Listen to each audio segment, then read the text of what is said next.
O feriado de Corpus Christi. Fiéis de Florianópolis se unem para embelezar o centro da capital com os tradicionais tapetes para a procissão. O cortejo em Florianópolis. Cerimônia de Corpus Christi reúne milhares de pessoas em Florianópolis. Santa Catarina contra a dengue. Número de casos prováveis no estado em 2024 ultrapassa os 300 mil e dispara em relação ao ano passado.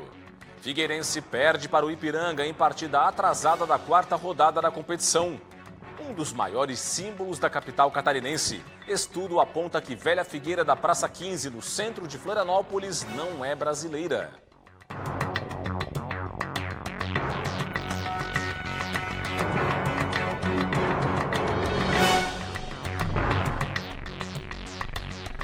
Olá, uma boa noite para você.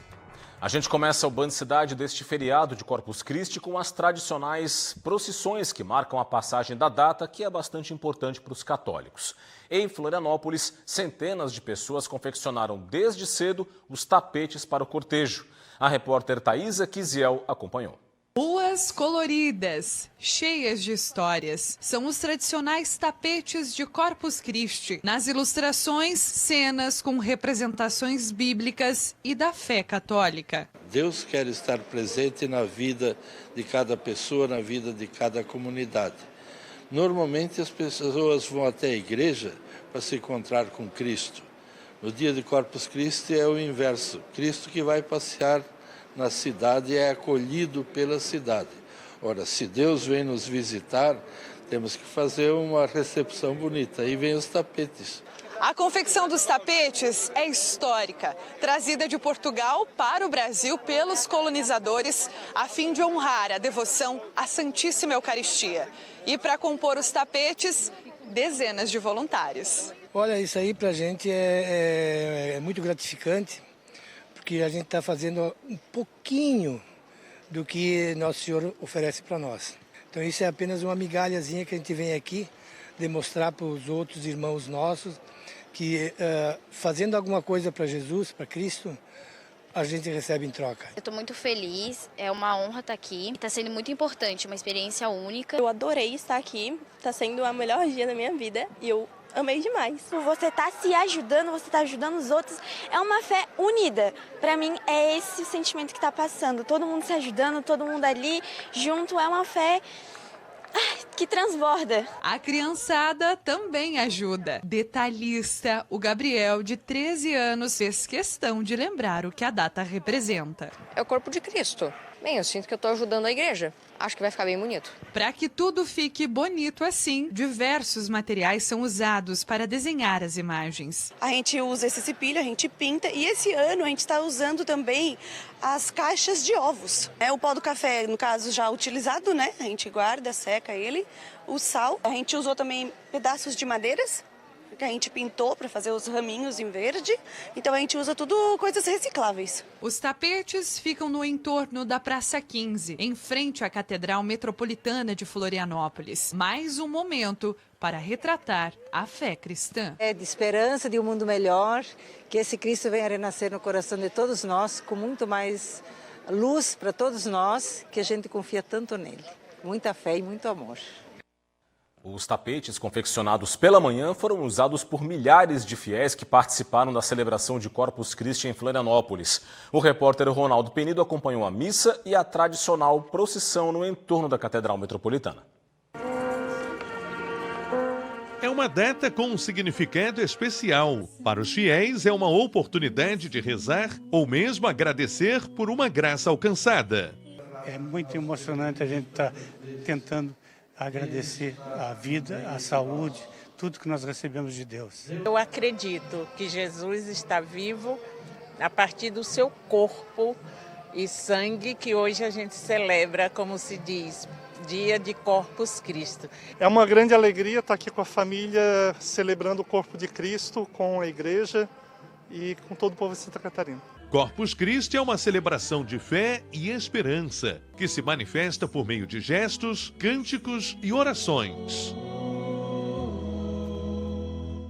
À tarde foi celebrada uma missa que reuniu milhares de fiéis em frente à Catedral Metropolitana. Um dos pontos altos da solenidade é a procissão que acontece todos os anos no entorno da Praça 15. Para os católicos, a celebração representa a presença real de Jesus na Eucaristia. Corpus Christi é uma expressão que vem do latim e significa corpo de Cristo. A data é marcada pela celebração do sangue e do corpo de Cristo, representados pelo vinho e pão. Uma tradição que teve início no século XIII. É uma celebração antiga, que iniciou lá pelos anos 800, quando o povo saiu pelas ruas levando o Santíssimo Sacramento, a hóstia, Jesus na hóstia consagrada, e assim decorou as estradas, as ruas, com tapetes ornamentais, como hoje vocês estão vendo aqui. Então, cada ano, logo 40 dias depois da Páscoa, então a gente celebra essa festa para confirmar a fé do povo de Deus naquele que é Deus entre nós, Jesus Cristo, pão vivo. A celebração é repleta de simbolismo, com a manifestação da fé e emoção em cada detalhe.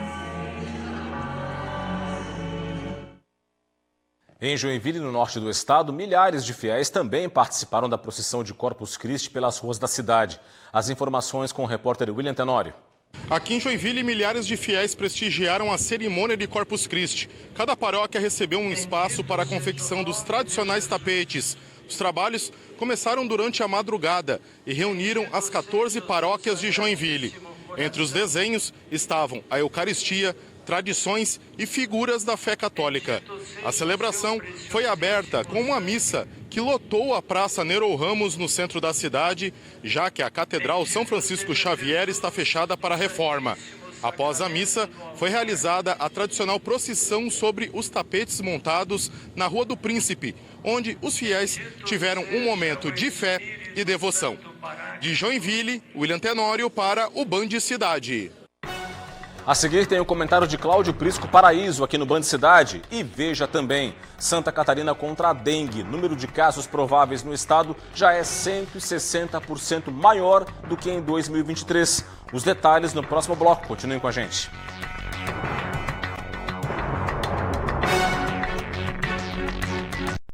Band Cidade. Oferecimento. Estamos de volta com o Band Cidade e é hora do comentário de Cláudio Prisco Paraíso aqui no jornal. Olá, Prisco, boa noite. Boa noite, Rodrigo. E continua a farra do Congresso, do governo e também deles em dobradinha, agindo em parceria. Vejam só o que ocorreu na quarta-feira à noite numa sessão do Congresso Nacional. Confira. Presidente, eu sou gaúcho, meu estado continua embaixo d'água em grande parte. E nós estamos falando de botar um PLN de quase 3 bilhões de reais aqui, que não estava na pauta, para distribuir para não sei quem. Ninguém leu isso aqui, enquanto meu estado está embaixo d'água, presidente. Isso é uma vergonha. Eu gostaria de deixar consignado, não pela oposição, não. Como gaúcho e parlamentar brasileiro, que é uma vergonha esse Congresso Nacional botar esses 3 bilhões para votar. O governo não liberou nem 1 bilhão para os nossos empreendedores, que não tem mais nada, nem móvel, nem cadeira, nem nada. E aqui estão querendo votar 3 bilhões de reais na calada da noite. Isso é uma vergonha. Eu quero dizer que se o Congresso fizer essa pouca vergonha hoje, nessa noite, esqueçam, o Rio Grande do Sul vai cobrar cada um de vocês. Eu não posso aceitar tanta sem vergonha essa noite de hoje, como gaúcho e como brasileiro. E deixe disso, senhor presidente, vergonhoso o que está sendo debatido aqui. Deputado Pedro. Vejam só, o capacho do Rodrigo Pacheco, presidente do Congresso, não tomou conhecimento da fala do deputado Marcel Van Hatten, hoje o mais completo, talentoso e corajoso parlamentar que integra a Câmara, em número de 513, do estado vizinho do Rio Grande, com os nossos irmãos gaúchos enfrentando uma tragédia sem precedentes.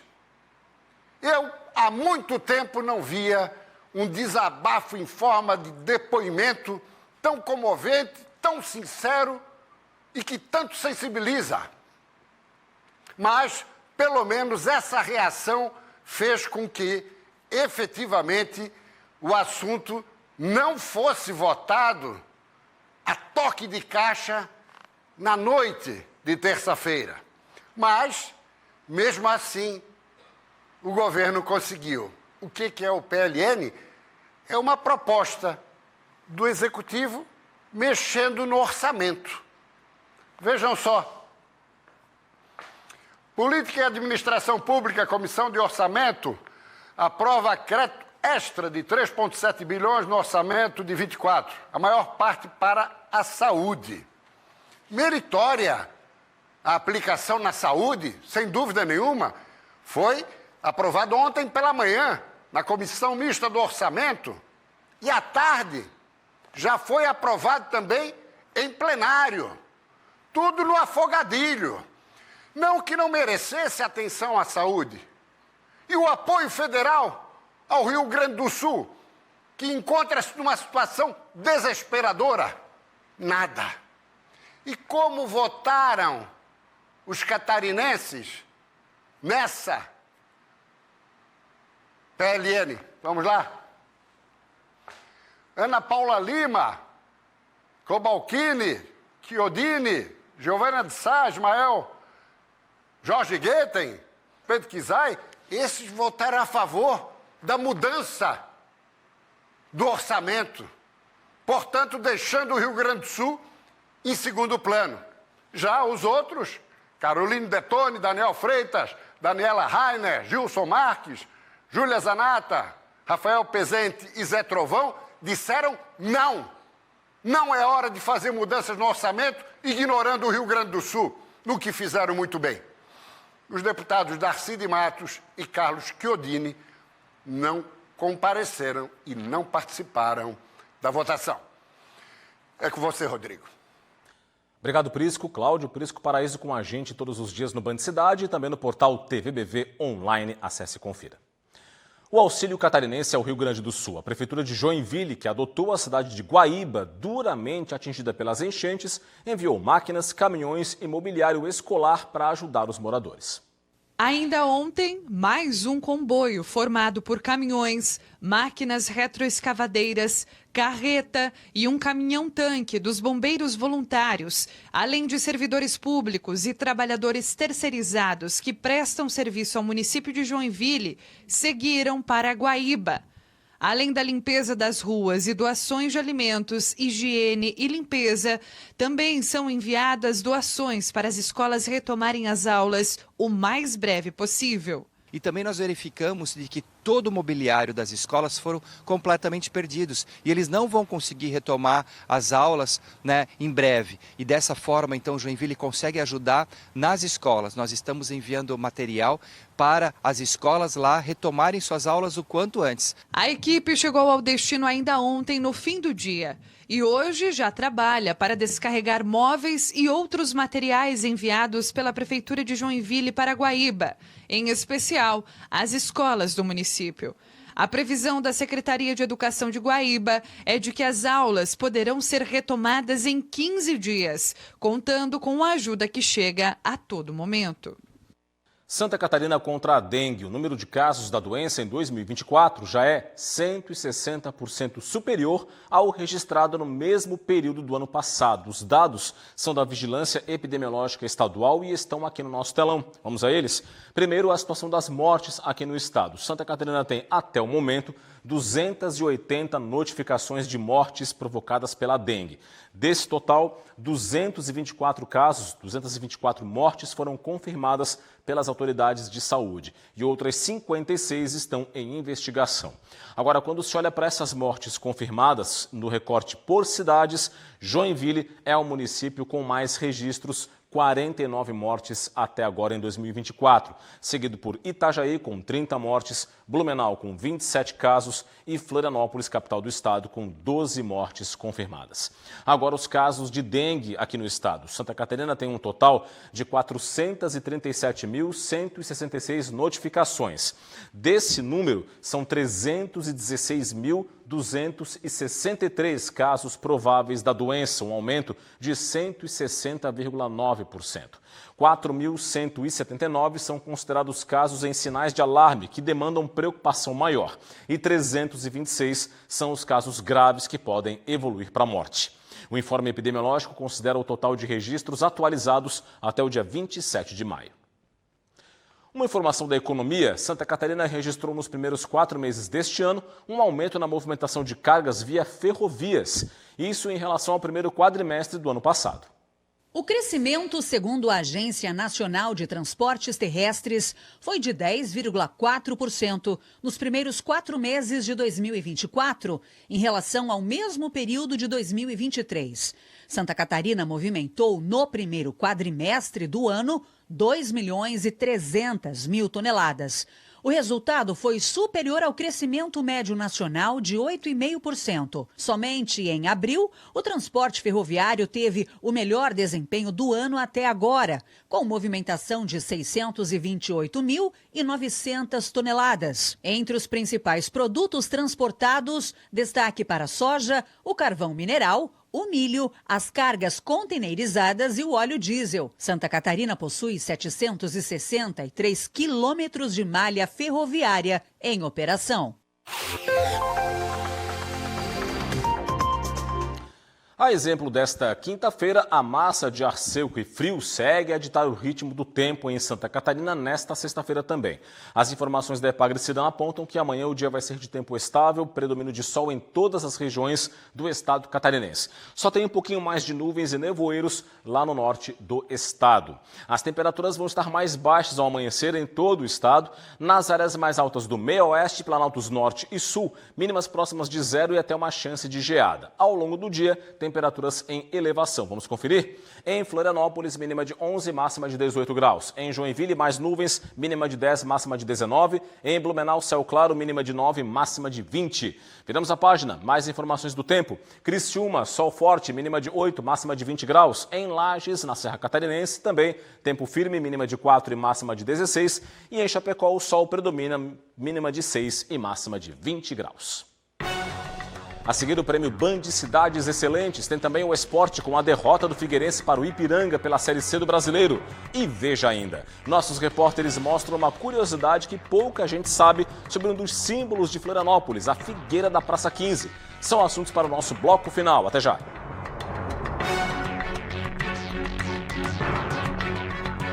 Estamos de volta para falar do prêmio Band Cidades Excelentes, promoção do Grupo Bandeirantes e do Instituto Áquila, que reconhece o talento da gestão pública municipal no Brasil.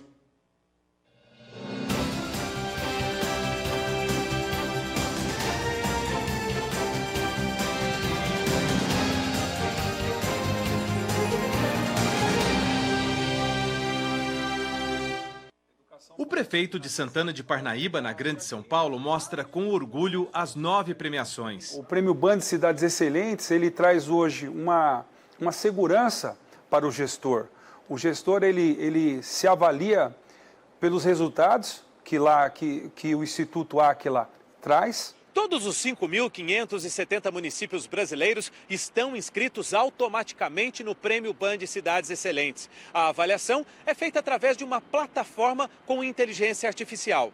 O IGMA, Índice de Gestão Municipal Áquila, tem 73 indicadores distribuídos em 6 pilares: governança, eficiência fiscal e transparência, educação, saúde e bem-estar, infraestrutura e mobilidade urbana, sustentabilidade e desenvolvimento socioeconômico e ordem pública. A Band, quando realiza uma premiação como essa, está incentivando os gestores a perseguirem as boas práticas, a compartilharem as boas práticas e, claro, reconhecendo aqueles que têm se destacado. As cidades são divididas por número de habitantes. As vencedoras disputam a etapa nacional, que premia também cidades com mais de 500.000 habitantes e capitais. Esse ano, o prêmio vai selecionar as 3 cidades com maior evolução nas notas nos últimos 4 anos.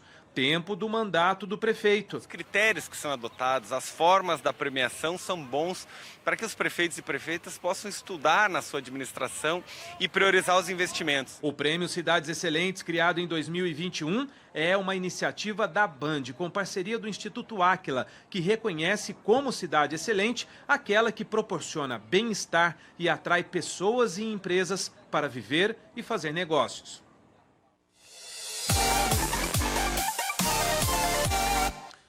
Série C do Campeonato Brasileiro, o Figueirense entrou em campo para enfrentar o Ipiranga de Erechim em jogo atrasado da 4ª rodada da competição. O time catarinense amargou a 2ª derrota seguida.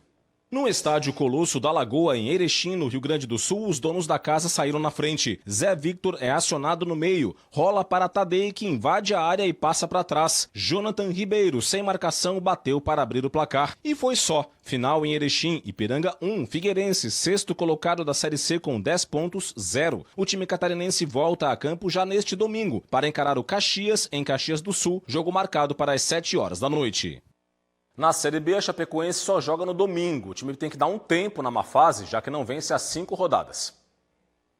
O Verdão do Oeste começou a segundona dando empolgação para o torcedor. Venceu o Ituano na estreia em casa e depois, fora de casa, com 1 a menos em campo, bateu o Guarani.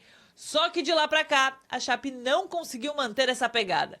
Foram 3 empates e 2 derrotas. E viu o G4 ficar um pouco mais distante. E para conseguir voltar a somar os 3 pontos, a Chape vai contar com um fator fundamental, o torcedor. Na Arena Condá, o Verdão ainda não conheceu a derrota. O fator casa na Série B é determinante. A gente está sem perder lá, né? Mas é importante a gente retomar o caminho das vitórias. Vai fazer uma grande partida com a ajuda dos nossos torcedores e retomar esse caminho de vitórias que é determinante na Série B para a gente almejar coisas maiores. Para essa rodada, a Chapecoense não vai poder contar com o técnico Humberto Louser à beira do gramado. O comandante recebeu o 3º cartão amarelo e agora cumpre suspensão. O responsável por comandar o Verdão do Oeste na busca de uma reação será o auxiliar Ricardo Chuva. O elenco do Verdão quer muito sair com essa vitória. Todos os jogos da Série B são jogos dificílimos, equilibrados, mas tenho certeza que a gente vai fazer uma grande semana e vai em busca dos 3 pontos, né? Olha, quem mora ou visita Florianópolis certamente conhece a centenária Figueira da Praça 15, no centro. É um dos cartões postais da capital, junto com a Ponte Hercílio Luz, a Lagoa da Conceição e tantos outros. Agora, um estudo investigou a origem da figueira e descobriu que, ao contrário do que muita gente pensava, a árvore não é brasileira, não. A repórter Thaisa Kiziel explica agora essa história pra gente. Vamos ver. Por acaso você sabe alguma coisa da história dessa figueira? Uma figura clássica do nosso centro histórico de Florianópolis, né? E que há muito tempo ela está aqui e é contemplada por muitas pessoas, mas a história mesmo, não sei. É, Marina, sua reação é a mesma de muita gente que escutou por um bocado de tempo que a tal da figueira no centro de Florianópolis era brasileira e até mesmo nativa da ilha. A pesquisa da Universidade Federal de Santa Catarina revelou, por meio de estudo, que a centenária figueira da Praça 15 de Novembro não é daqui. O DNA é uma molécula, uma estrutura, uma parte da planta que dá todas as informações dela. E assim a gente conseguiu identificar que a figueira que aqui nós temos na Praça 15 é uma figueira que é nativa da Ásia tropical e da Austrália, que se chama Ficus microcarpa. A investigação descobriu que a figueira não é manezinha, mas o professor garante que mesmo o DNA da árvore não sendo nativo da ilha, passou a ser. A gente agora tem um pouquinho mais de informação. A gente agora tem realmente a carteira de identidade dela. A gente sabe exatamente quem ela é. E ela vai continuar sendo a nossa figueira da 15, sim. A placa comemorativa instalada na Praça 15 diz que ela foi realocada ali num dia de sol e vida. Existe ainda a crença de que a árvore só não foi cortada porque as bruxas que viviam dentro dela lançariam uma maldição sobre quem tivesse tal ousadia. Por isso mesmo é que os galhos mais alongados e com diâmetros acima de 20 centímetros ficam assim, ó, suspensos por essa barra de ferro. Realmente, o folclore em torno da velha figueira é vasto. O manezinho diz, se tu deres uma volta de mão dada pela Figueira, tu volta no outro ano para Florianópolis. Outros dizem, não, se tu queres ter sorte, tu pode dar 7 voltas pela Figueira para conquistar uma casa, um carro. Ela traz a coisa simbólica da sorte, né? Do mágico, né? Quantas histórias, não é mesmo? E é isso, ficamos por aqui com o Band Cidade. As reportagens de hoje estão no TVBV Online, que é o nosso portal. Acesse, aponte a câmera do seu smartphone para o QR Code que está na sua tela ou acesse tvbv.com.br para ficar muito bem informado.